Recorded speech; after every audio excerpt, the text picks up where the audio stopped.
Assalamualaikum warahmatullahi wabarakatuh. Perkenalkan, nama saya Dian Ramadhani dari program studi manajemen bisnis syariah.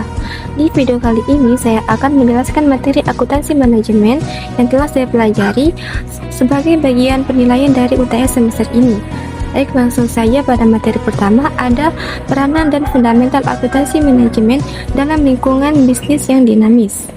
Akuntansi manajemen adalah proses mengidentifikasi, mengukur, menyiapkan, menganalisis, dan mengomunikasikan kejadian ekonomi yang dilakukan oleh manajemen untuk melakukan perencanaan, pengendalian, pengambilan keputusan, dan penilaian kinerja data organisasi.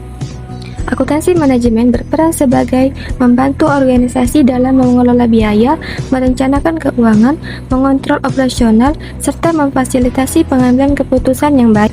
Selanjutnya, pengaruh penggunaan informasi akuntansi manajemen. Profesional akuntansi perlu keterampilan baru agar dapat memanfaatkan teknologi secara optimal. Akuntansi manajemen beradaptasi dengan kemajuan teknologi digital dengan mengintegrasikan teknologi ke dalam proses akuntansi tradisional agar lebih efisien dan relevan di era digital. Baik, pada materi kedua yaitu konsep biaya dan manajemen biaya. Biaya didefinisikan sebagai pengorbanan sumber daya ekonomi yang diukur dengan satuan uang yang telah terjadi atau kemungkinan akan terjadi untuk tujuan tertentu. Manajemen biaya adalah proses perencanaan, penganggaran, pengendalian, dan pelaporan biaya untuk memastikan sumber daya digunakan secara efisien dan tujuan organisasi tercapai. Fungsi dan komponen manajemen biaya: yang pertama ada perencanaan biaya, yang kedua pengendalian biaya agar sesuai standar, yang ketiga pengambilan keputusan, yang terakhir itu evaluasi kinerja perusahaan. Pada materi ketiga ada cost, volume, and profit atau CVP dan perencanaan laba. CVP adalah metode analisis yang mempelajari dampak perubahan biaya tetap, biaya variabel, harga jual, dan volume penjualan. Perencanaan laba adalah strategi berupa pengaturan target laba yang ingin dicapai perusahaan dengan mengendalikan faktor utama yaitu biaya, volume, dan profit.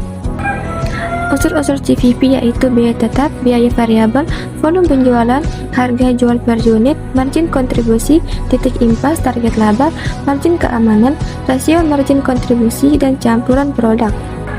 Materi keempat ada perencanaan laba untuk multi-product entity. Perencanaan laba dalam multi-product entity dilakukan dengan mempertimbangkan sales mix, margin kontribusi, break-even point, dan target laba. Manfaat perencanaan laba multi-product bagi keputusan manajemen: yang pertama, optimalisasi kombinasi produk untuk laba maksimal. Yang kedua, penentuan titik impas dan target laba yang realitas. Yang ketiga, peningkatan efisiensi biaya. Yang keempat, strategi harga dan promosi yang lebih baik.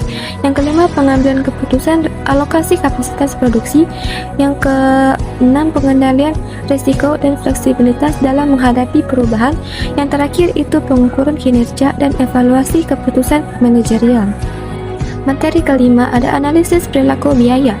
Perilaku biaya merupakan istilah yang umum digunakan untuk mendeskripsikan sejauh mana biaya berubah nilainya seiring dengan jumlah produksinya. Perilaku biaya terdiri dari 3 bagian, yaitu biaya tetap, biaya variabel, dan biaya semi variabel. Pemisahan biaya tetap.